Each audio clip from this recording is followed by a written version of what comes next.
Hello lovely Virgos, and a very warm welcome to your December 2019 horoscope.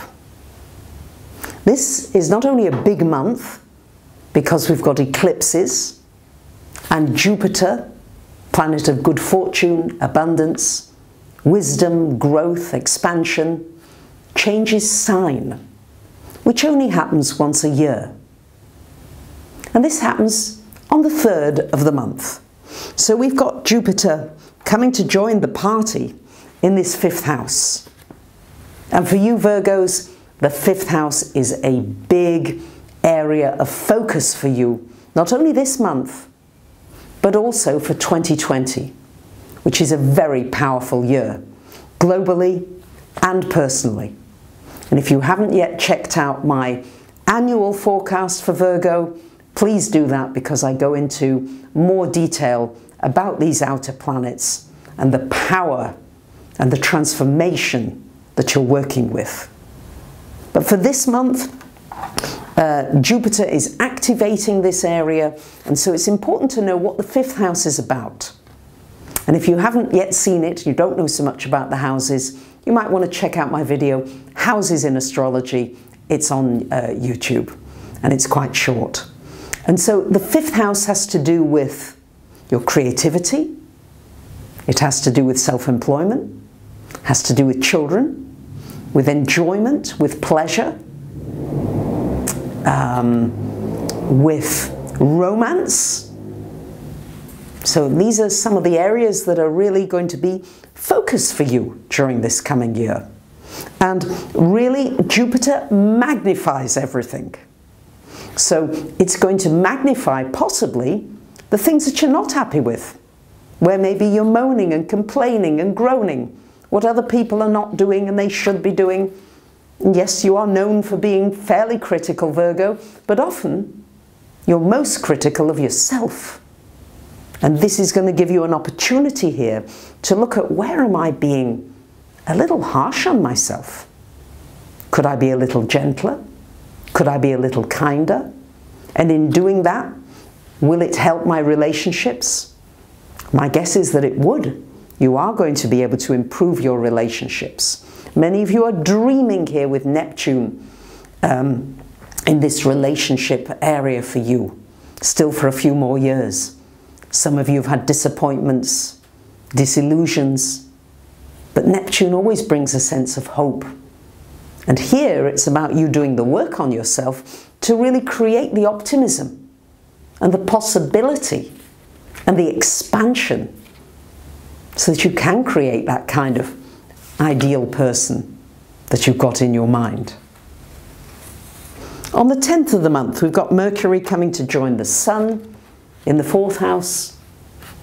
This is great for putting energy into your home, maybe entertaining, planning a meal with people you love. It's a good time for having discussions, debates, and any kind of communication with family and those who are close to you.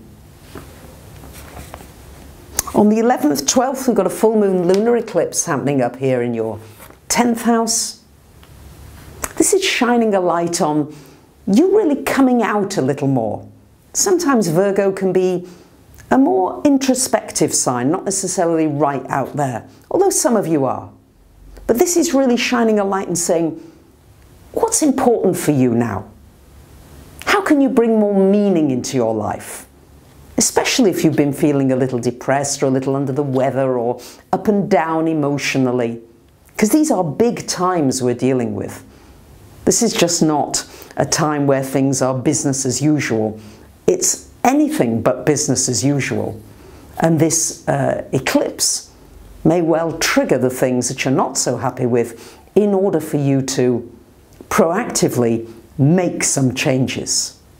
So it's got a positive outcome to it if you're ready to put in the work, which usually Virgos you are.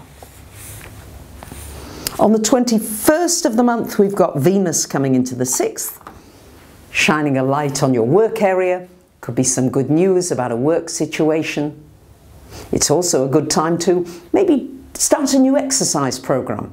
Do something you enjoy, maybe Zumba or dancing, or something that's more fun to keep your body moving, maybe than something too rigid and organised. On the 22nd of the month, we've got the Sun coming into the 5th, and on the 26th, a lovely 5th, 26th, right at the peak of the holiday season for many of you, a new moon solar eclipse. This can bring romance into your life. It can bring you more joy into your life. It will be up to you to, of course, perceive your life in that way. You might start a new business this coming year.